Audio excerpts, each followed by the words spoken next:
వందనాలండి. ఈరోజు మే 28. మనము లోక సంబంధులం కాము. ఎప్పుడైతే క్రీస్తును మన సొంత రక్షకునిగా అంగీకరించుకుంటామో, మనము ఈ లోకంకి చెందిన వాళ్ళం కాకుండా పరలోక సంబంధులం అవుతాం. ఆ విషయం మనం ఎప్పటికప్పుడు జ్ఞాపకం చేసుకోవాలి. మన నడవడి ఎలా ఉండాలి అని యేసుప్రభు చెప్పిన మాటలు కొన్ని జ్ఞాపకం చేసుకుందాం.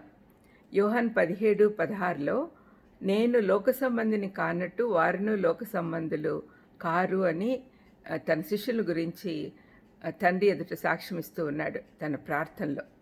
యేసుప్రభు శిలువ మరణానికి వెళ్ళకముందు తన శిష్యులకు అనేక విషయాలు బోధించాడు. ఎందుకంటే తన తదనంతరము తన పరిచర్య వారి కొనసాగించాలి కాబట్టి ఇహలోకపరమైన శోధనలలో పడకుండా వారిని వాక్యం ఎందు స్థిరపరచాలని ఆయన కోరుకున్నాడు.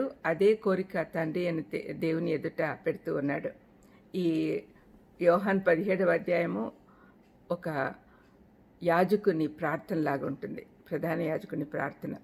మనం ఒక నావలో పయనించాలంటే నీరు ఉండాలి, కానీ ఆ నీటిని నావలోకి అనుమతిస్తే అది మునిగిపోతుంది.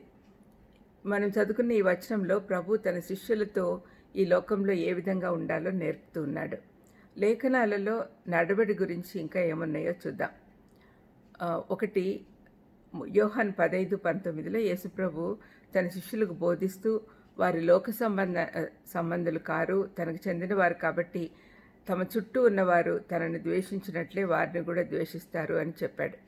ప్రతి విశ్వాసి ఇది గమనించాలి. యోహాను 17:16లో నేను లోక సంబంధిని కానట్టు వారును లోక సంబంధులు కారు అని ప్రభు తన శిష్యుల గురించి తండ్రితో చెప్తున్నాడని ఇప్పుడే చూసాం కదా. మన గురించి కూడా ప్రభు తన తండ్రితో ఈ విధంగా సాక్ష్యం చెప్పగలిగి ఉంటే ఎంత బాగుంటుంది కదా. రెండవది యాకోబు 4:4లో ఎవడు ఈ లోకంతో స్నేహం చేయగొరునో వాడు దేవునికి శత్రువగును అని రాయబడింది. అంటే 2 పడవల మీద ప్రయాణం చేస్తానికి సాధ్యం కాదు. 2 రకాల మనుషులతో స్నేహం చేసేదానికి, దేవుడితో ఒకవైపు మనుషులతో ఒకవైపు స్నేహం చేసేదానికి వీలు కాదు. అది రెండు పడవల మధ్య నడిచినట్టుగా ఉంటుంది. మూడవది యాకోబు 1:27లో ఇహలోక మాలిన్యం మనకు అంటకుండా చాలా జాగ్రత్తగా ఉండాలి. ఉప్పునీటి చేపలు శరీరాల్లోకి ఉప్పు రానియవు.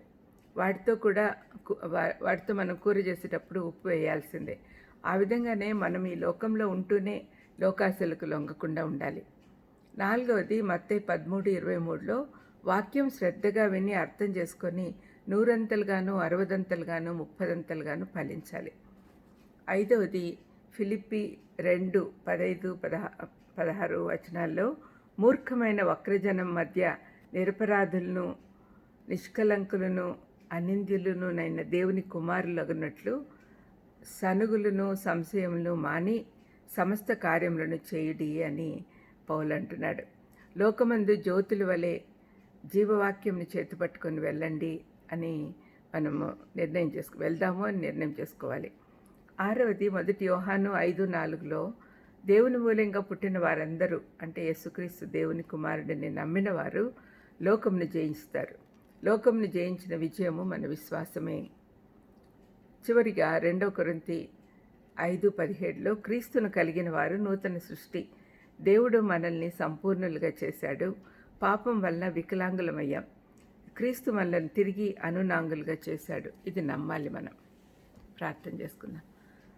తండ్రి యేసునాయనా, మేము మీ వారం, ఈ లోకంకు సంబంధులం కాదు అనే విషయం మేము గుర్తు చేసుకుని ఎప్పటికప్పుడు మమ్మల్ని మేము సరిదిద్దుకునే దానికి సహాయం చేయమని యేసుక్రీస్తు నామమున వేడుకుంటున్నాను తండ్రి. ఆమేన్. ఆమేన్. God bless you.